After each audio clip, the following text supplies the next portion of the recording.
So now we are in the lab 6. Here we're gonna look into the lakehouse, we're gonna analyze the data, and we're gonna create our first semantic model. So, in terms of introduction, we have data from various sources ingested into the lakehouse. We've done this in the previous labs. In this lab, you will work with a semantic model. Typically, we perform modeling activities like creating relationships, adding measures, etc. in Power BI desktop, right? Here we learn how to perform these modeling activities in the service. So we're not going to use desktop.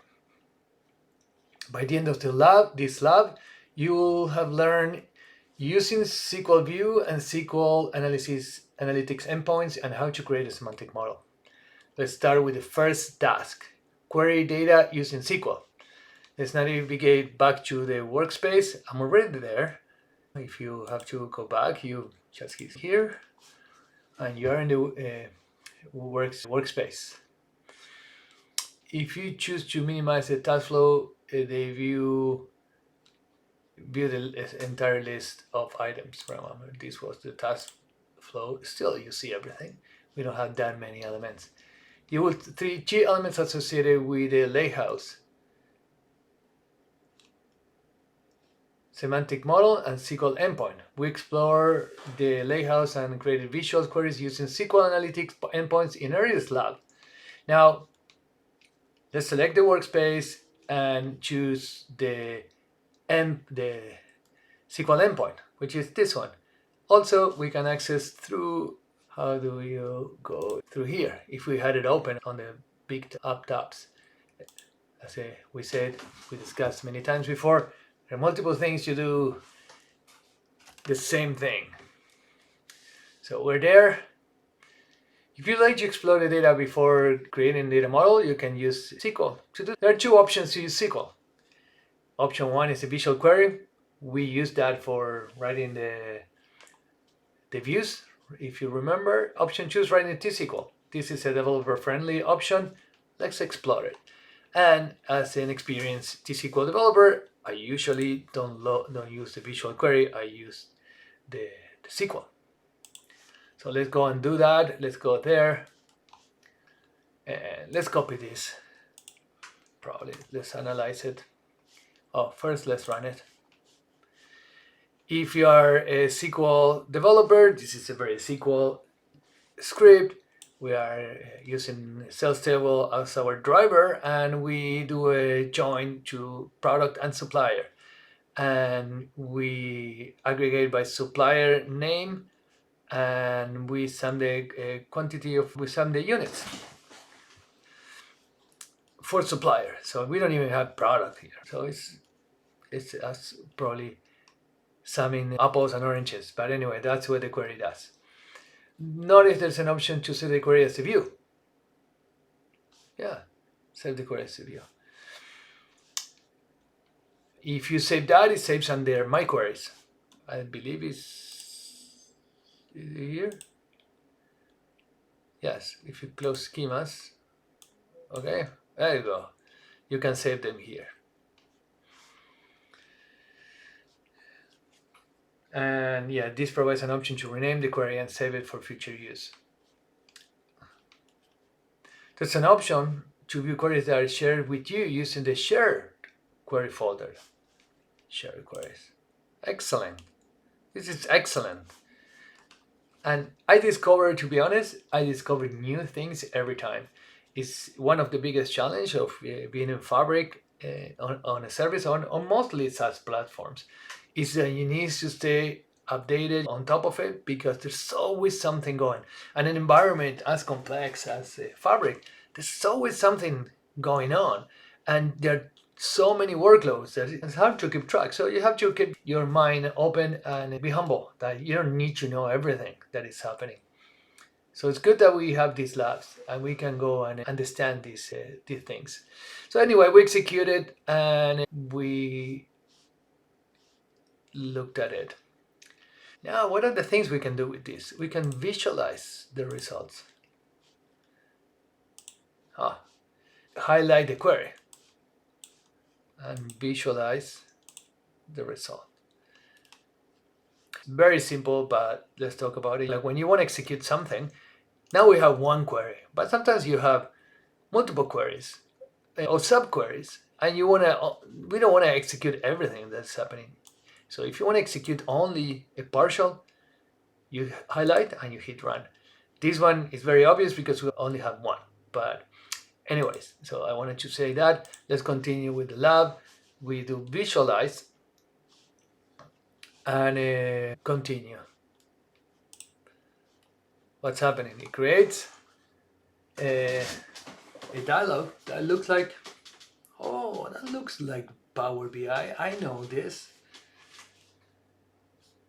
This has all the features available in Power BI desktop view. You can format the page, select visuals, and format visuals, add filters. We will not be exploring these options in this course. This is not a Power BI course, this is a Fabric course. But having said that, we expand the data and we have these two guys. We select these two and voila, we get this guy. And if we go to the stack column report, let's move it a little bit, we have what we wanted very easily. How easily we create a report. Sometimes it doesn't need to be a final report for a client, but it's something that we want to analyze for us, right? We have it there, and units.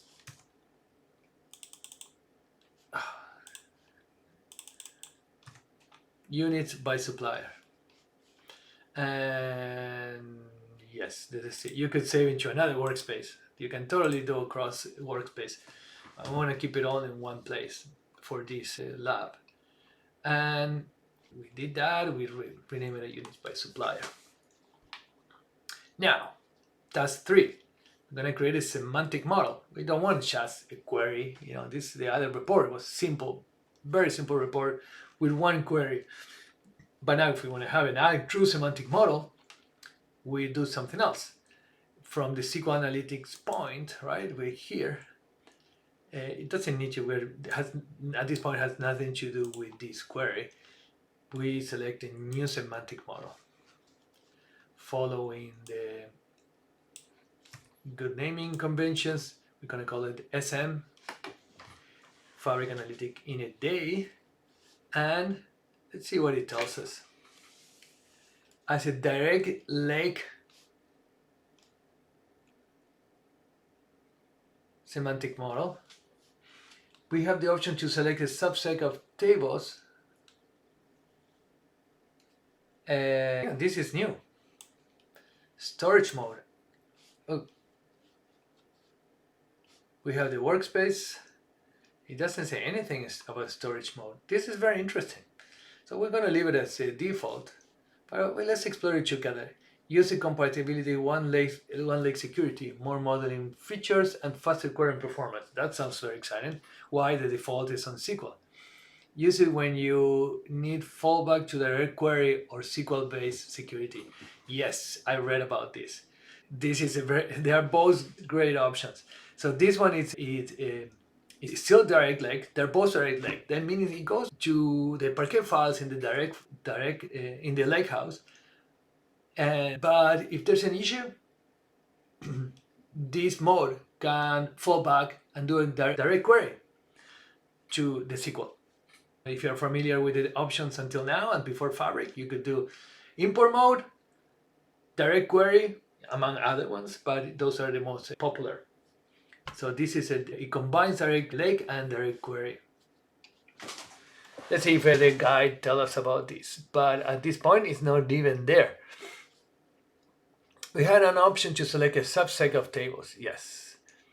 Remember, we created views in the early lab. We want to include these views in the model. Expand the DVO. Probably want to go to views. Yes. What do we want? We want the following views. Oh, well, I cannot see everything. Do I have all of them? I'm scared I'm missing a lot. But it was telling about I'm having issues with the visual here, visual representation of things.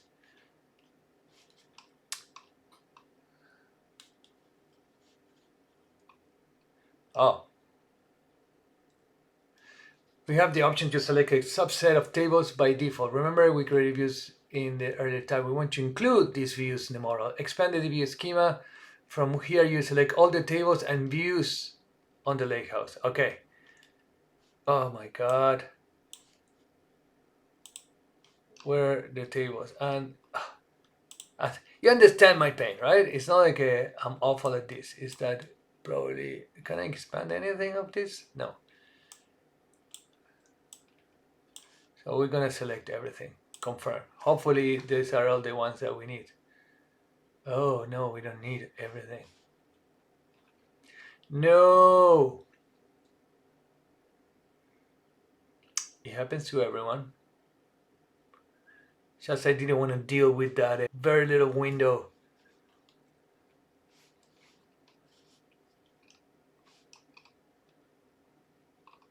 It was all the views and some tables. Now I'm gonna be paying for that. Where's my semantic model? Do we need to go back? I know I could go into the workspace, but I thought that it would open. You will be navigating to a new semantic model with selected tables. Feel free to rearrange the table as needed. That's not true. That didn't happen to me. Hopefully it happened to you. So I know that you can go here and select the semantic model. But here the guide he was telling me that will open on its own. Okay, we're gonna. Oh no, here, let's navigate to Fabric Workspace and select the semantic model. Perfect, got it. Hit open. Now I'm gonna, I have a few things that I don't like. We are in viewing mode. That's very good. At one point it was always editing. When a first Fabric was released, as soon as you open it was only one mode, editing. It was very scary. A lot of data models were lost or corrupted during that point. Yes, I brought too many tables, I know. Let's see if I can do a little bit of cleanup. Oh, I'm not alone in the errors, right? Okay, so let's see. Customers, we need customer, but no customers. So I'm gonna go here, delete from model. Yes, sorry, excuse me. We want the date dim. Oy. Let's say probably at one point they asked me to call it different one. So I cannot, I think I could rename it from somewhere else. Sorry, I've been very lazy on the namings. Always pay attention. We want geo, that was a view. We don't want invoice lines. We don't want invoices either in this data model. We want people.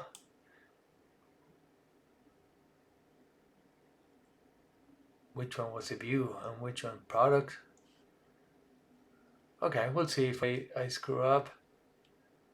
States, state provinces, we don't want it either. And I know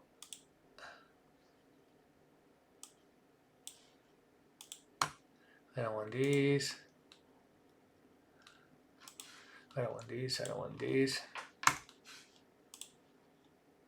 Now I'm deleting too much, but I want supplier. Okay, let's assume that this is all correct. I could be wrong.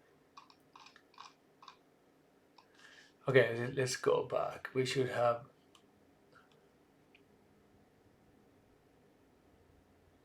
we don't need buying groups. We don't need cities. We don't need countries because that was in geo. let's see, we have we can look for that here. So customer, date, customer, date, people, PO, supplier, geo, product, reseller, and sales. Good. So I'm good to continue. When I create the relationships, we have it open and we edit it. So let's create a relationship between sales and reseller tables. Sales. Okay, I'm gonna move this out. It's very hard to work like this. Whew, this is so much better. Is it? Let's screw up. So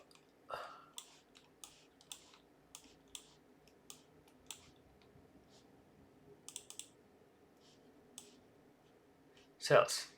So let's bring the sales at the bottom and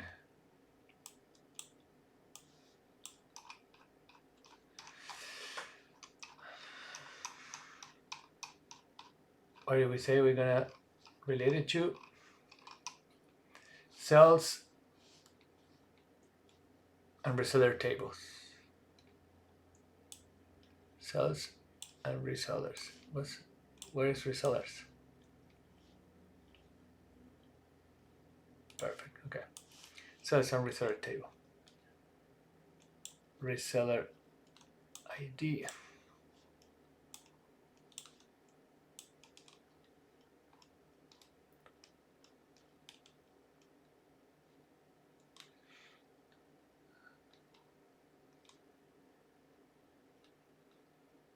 To reseller ID.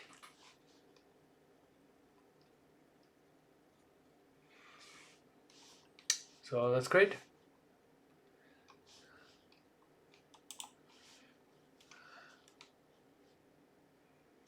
Sales and date table.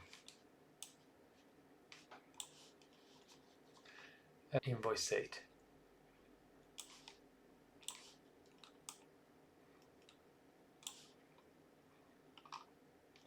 Invoice date, we're gonna drag it.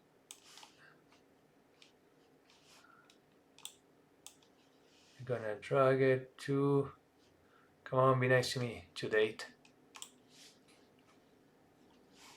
Right? Many to one.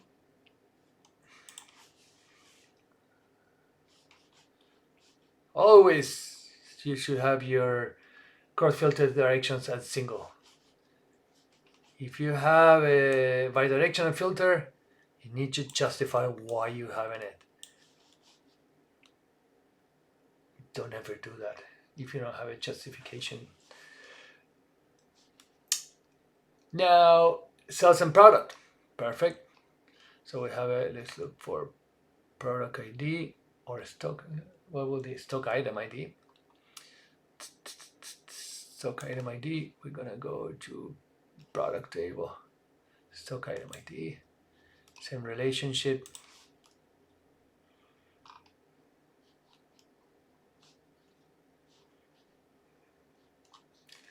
Your model should have three relationships. And I believe that we have it like that. Start looking at like a star schema, right?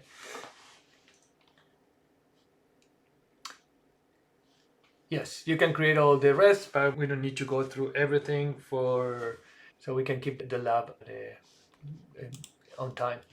You can play with it if you want in your own time, if you want to keep doing it after the lab. Yes, I have it. This will be always on top, just a reminder.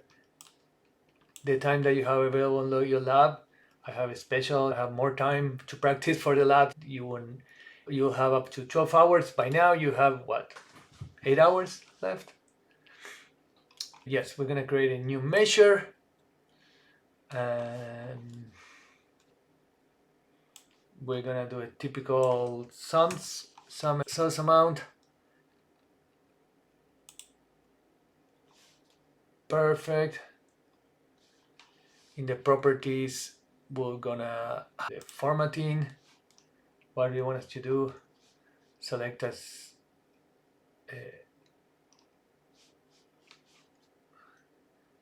currency.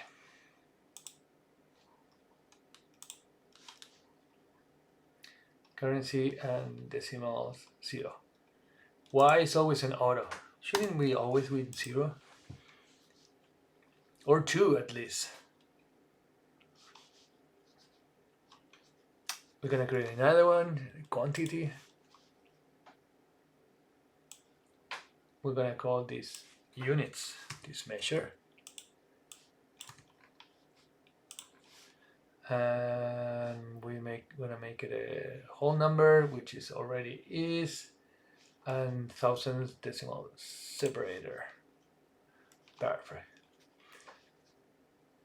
Within the cells table, I realized that here it says home table. And this had been all, so that means that all the measures were created on the home table, on the customer table. Measures don't belong to any table, but they need to put it somewhere. So let's see if it asks me to put it in a, yes. If it belongs to a place, especially when it's one, it will be to cells. So you can change it there, and the home table, we're gonna call it cells, right? For this one and for the other measure as well. If we go to cells, we're gonna change the home to the cells. There's a best practice also to go and create an empty table, only to hold measures, right? Okay, so let's move on. We know that it's in the right place. Now again, so you don't need to change the home. Make sure cells is selected. We create new measure, and we're gonna create a sales order.